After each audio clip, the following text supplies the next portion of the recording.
Greetings, kids and nerds. I'm Lazy Universe and White Nerdy, and I was feeling nostalgic, especially since I own the box set. But instead of actually reviewing the entire series, which would honestly take a lot longer than anyone would expect, including yours truly, instead of doing all of that, I am just going to check out the three-part episode, the first three episodes, which in some, I'm pretty sure a lot of people actually remember seeing it mostly as like a movie back in the day.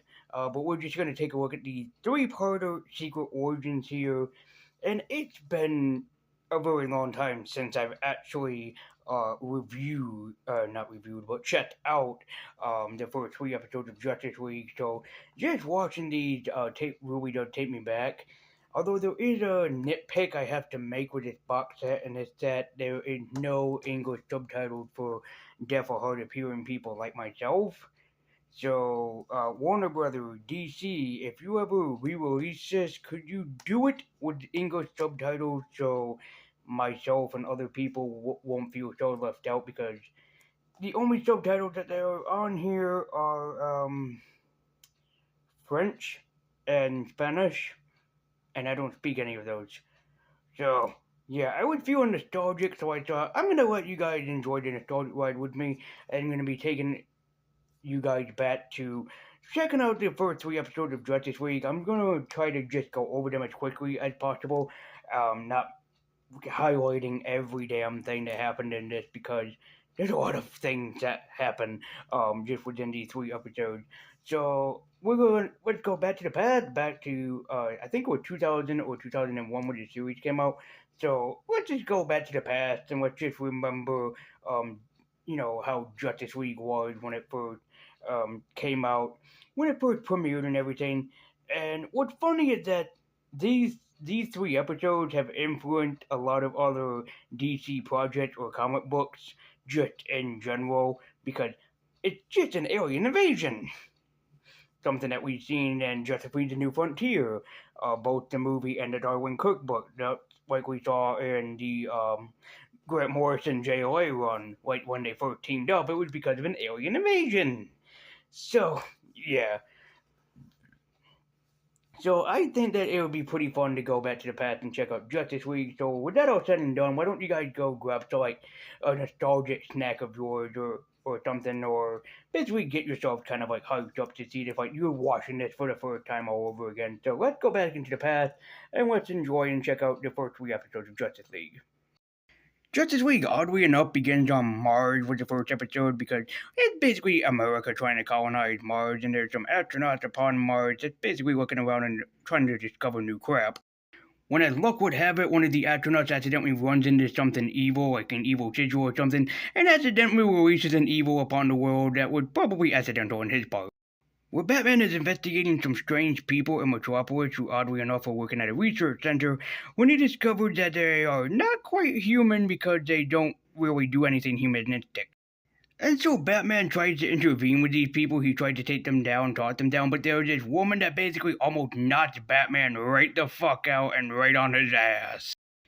When who else should intervene in this but Superman? As Superman tried to give Batman a helping hand, that is until Superman is attacked by a psychic kind of image or something. As Batman asks him, "What the heck just happened to you?" Even Superman doesn't understand it himself, but he tells Batman if this ever happens again, if you need him, please call me. In the meantime, however, Batman does some more discoveries where he finds out that there's people that are being kidnapped by these aliens and basically replacing them with different alien people. And that is until Batman is attacked by a dog of all things.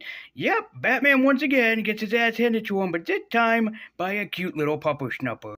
Did you get mauled by a tiger? It was a dog. Huh? It was a big dog. Okay, it's not actually a dog, it's actually an alien, but even still, the alien disguised as a dog still kicks Batman's ass because I guess everybody hates Batman. That is until a meteor crashes or a meteorite crashes and everybody's wondering what the heck it could be when inside of it contains the most evil force known to all mankind. I mean, obviously it's aliens, but I mean, at least there could have been like something even more threatening in it. I mean, even at least the Justice League New Frontier had like the dinosaur alien things. It was kind of a cool concept to begin with, but here it's just simplistic aliens. So it kind of looks like the aliens that you see in the War of the World films, like both of them, the original and the remake. And it's kind of cool that they're there, and they kind of have a very simplistic backstory that basically they invaded Mars, the Martian Manhunter's home planet, and then they just kind of like moved to Earth. It's kind of like, so to speak, like Galactus from the Fantastic Four. Like it just moved from Earth to Earth, trying to dominate everything and anything in their path. And I kind of get that. I know what they're trying to build up and everything, but at the same time, now looking back at it's kind of like it's is so repetitive, basically. Like, these alien invasion to unite a force together had been done to death so many times that, yeah, probably back then, which I don't remember anything about watching this for the first time, like, it might have been, like, very impressive. I just wish that it was something different instead of, like, an alien invading force and everything. But then again, this is coming from a guy who really enjoyed the Grant Morrison JLA, and in the first issues, or basically the first volume of Grant Morrison JOA, it's the Justice League versus aliens. So who the hell am I to complain, right? So the Earth's invading forces is aliens, and they're coming after us because they want to dominate the world and basically make humans their slaves and everything, thus ending part 1. But what's a part 1 ending without a cliffhanger? At this time, Superman finds the Martian Manhunter deep inside a basically bunker where he's being held hostage. As we begin part 2, we open up on Themyscira with a very familiar person instead of a cloak who's going to sneak into an ancient chamber, the chamber of Athena, in order to steal a very impressive outfit. Mother, forgive me.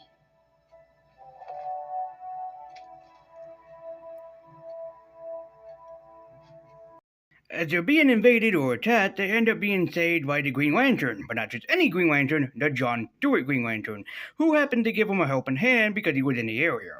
Same as another familiar face, Hawkgirl, who we haven't seen in the DCAU yet, but not until this point, as all 4 of them basically team up for at this moment. And we get an awesome montage or sequence of the Justice League just taking down alien spaceships, and I gotta say, even though it's kinda dorky now, it's still awesome. So after the entire team basically catches up with one another, John ends up telling them the backstory, which I already established, that the aliens basically invaded Mars, now they came to Earth, blah blah blah. As Hawkgirl and Superman try to help each other out by taking down alien forces, unfortunately they both are kidnapped and brought down and knocked out due to knockout gas, I guess. As Wonder Woman, Martian Manhunter, and Batman try to steal a very precious object to the aliens, but unfortunately get overrun as they have to make their hectic escape when...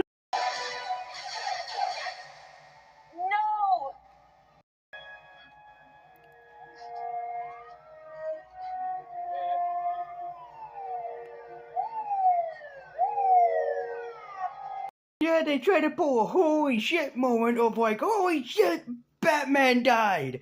And John doesn't sugarcoat it for Wonder Woman, because this was a series that was trying to put together Bruce Wayne and Diana Prince to basically be together. Would that be Wonder Bat? That's a better way to put it, right? Wonder Bat. Like, ooh, Wonder Bat. And you know Batman getting some of that. This was basically trying to set it up. Like, later episodes played heavily on it, but this was just a basically little hint that basically Diana cared about Bruce and whatever. So it's kind of adorable with that she really does care about it. Except, unfortunately for Susan Eisenberg, when I first heard that, no, I almost died laughing. It's like we couldn't do a take 2 of that. As much as I love Susan Eisenberg, she's a wonderful, great, and terrific woman. It's just the no that she did. It's just, my God, it cracked me up so hard. So yes, basically our part 2, basically cliffhanger, is Batman dead. The leader of the Justice League, and you know that's true. I mean, Superman is only co-leader. Batman technically is leader. So, basically, like, the leader of the Justice League is dead. Batman is just dead. Dead. They pointed it out. They're like, dead. By this point, as the invasion gets as Invasion Day or the Invasion just keeps getting worse. So, how else do we have to do with this? Well, there is a part 3. So you're probably wondering, Batman dead! What else is there? Well, stay tuned, citizens, for the part 3. The Justice League come back together and they realize, well, we really screwed the pooch here. Everything's gone to hell in a handbasket and everything's getting much worse for us. But the Justice League are fucking superheroes, goddammit, so of course they're not taking no for an answer. They're gonna fight back with everything that they got left in them and save the world. But then we find out the Justice League has all been kidnapped, they all been captured, and they're all being held hostage by the alien invading forces with the mothership on the way with a surprise guest here. As the special guest turns out to be this horrific Lovecraftian octopus pink thing. Yeah, why not? And while John's being attacked by the purple thing, guess who appears? Batman not dead, ladies and gentlemen. I repeat, Batman is not dead. I'm Batman Ing. I'm Batman. I'm awesome. I got a 9-pack. So Batman comes in, does some scientific bullshit because he's Batman, and the aliens are scared of the big bad sun for whatever reason, and they try to save everyone. As the League tried to do everything in their power to save everybody on board, including the people that were kidnapped and possessed, as the building starts collapsing, and the Justice League try to save everyone they can. So after the day is saved, Batman makes the Watchtower, where the Justice League is able to hang out, monitor Earth, and basically handle any and all decisions. But they need a name. And Justice. What? Like a bunch of super friends? More like a Justice League.